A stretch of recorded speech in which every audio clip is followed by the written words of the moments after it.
My name is Michael Morgan. I don't know if you guys know this. That's a biblical name.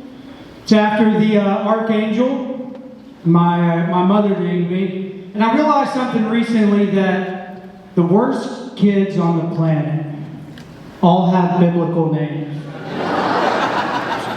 Like, if you go to any Walmart or Target, if you're better than me, you will hear a mother or a father just laying into a kid, just like, Joshua, I said, quit yelling. Isaiah, quit hitting your sister. Gabriel, put the knife down and let everyone go. Okay.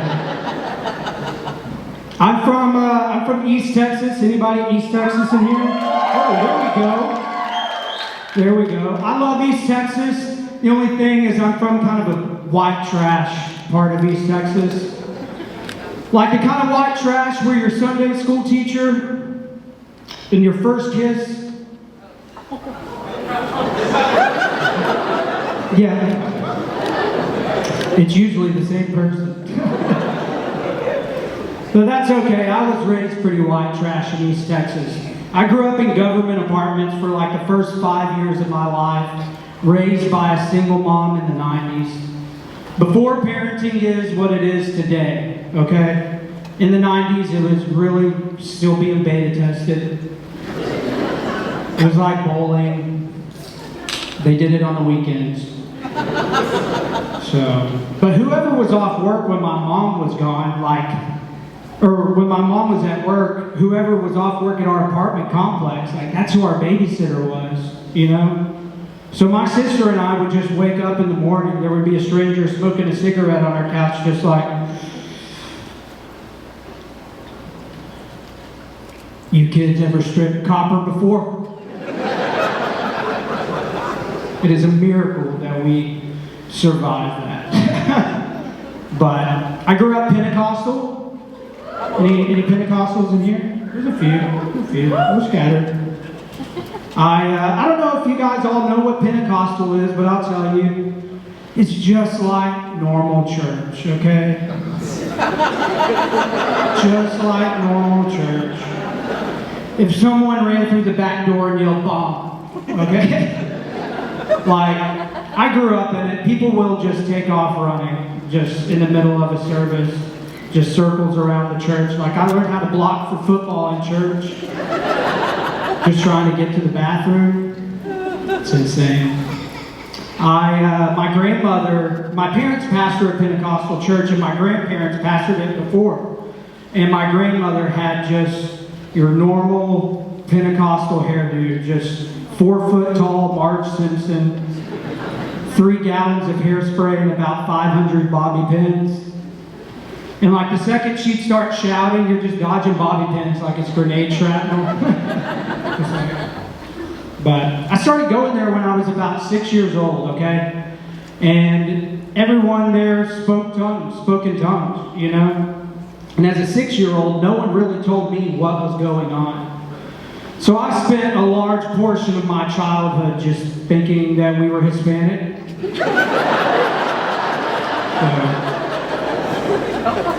Yeah.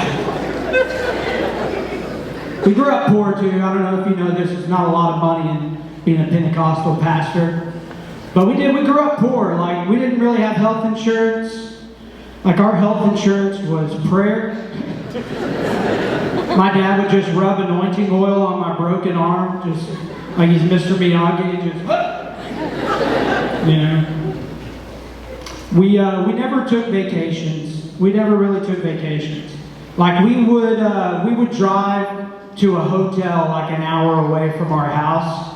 The hotel was our vacation.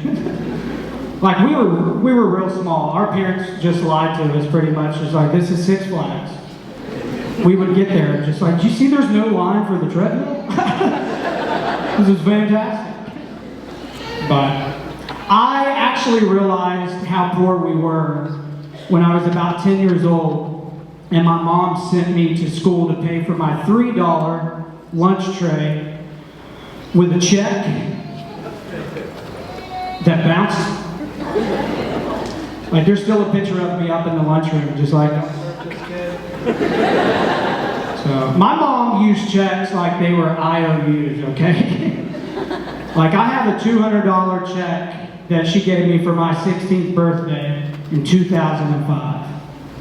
I can cash it in 2028. I'm like, we've had at least 6 presidents between that check, okay? This is crazy. I'm realizing that my parents are getting a lot older too. Something that I'm struggling with a lot. Just, they're moving a little bit slower. One thing I really noticed is my dad is just always having surgery. Like every time I go over there, he's either about to have surgery or just had surgery. And I'm like, Dad, why are you having so much surgery?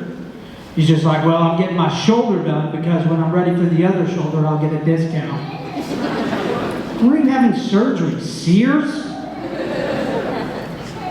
I grew up in a small East Texas town called Grand Saline, Texas.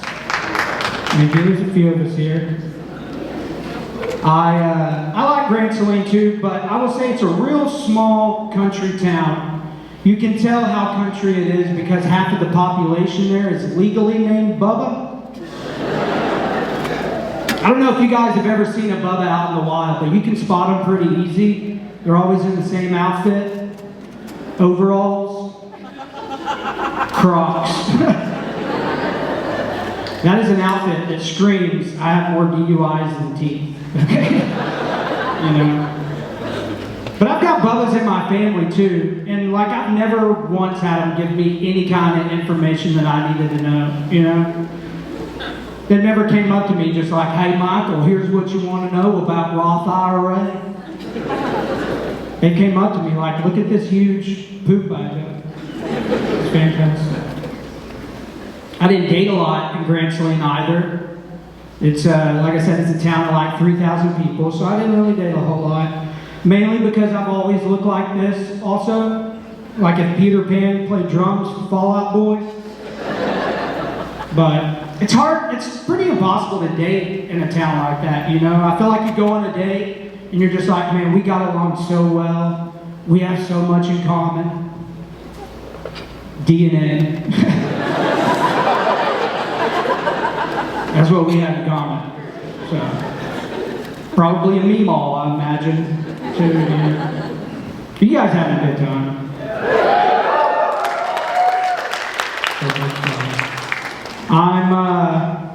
I'm married. Been married for about 7 years now, and my wife is what you would call the man of our house. I know a lot of you guys are looking up here like we guessed just from how you're dressed. But my wife is like, she's 5'10", okay? I'm 5'7". She drives a truck. She owns like 4 guns. I have 3 collector lightsabers in our closet. Right next to the guns, because if anything happens, I know where she's going and I've got to be prepared. But it's crazy, like she really is the man in our relationship. Like, I don't know if this is too gross, but like she poops with the door open. It's insane to me. I lock every door in our house when I poop, okay? Like I lock my truck just in case, I don't know, for luck. I turn the water on because I'm a gentleman, you know? And she's just sitting in there just like, why don't you ever come in here and talk to me? And I shut the door. Disgusting, Bubba. Okay?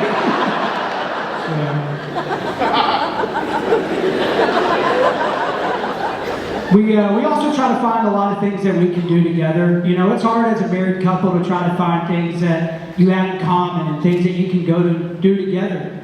My wife, for instance, loves to dance. Like, she grew up as a cheerleader and tap and ballet and drill team and all that stuff, and she loves to go and dance. It's great.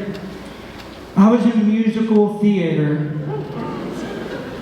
I don't know if you guys are aware of this. There's no club on earth where that works, okay? Like, there's no club I could walk into and just be like, what's up, girl? You know? It's crazy. And I guess I'll end with this. we went to counseling not long ago too, because marriage is hard. Marriage takes a lot of work, takes a lot of effort, takes two people meeting in the middle.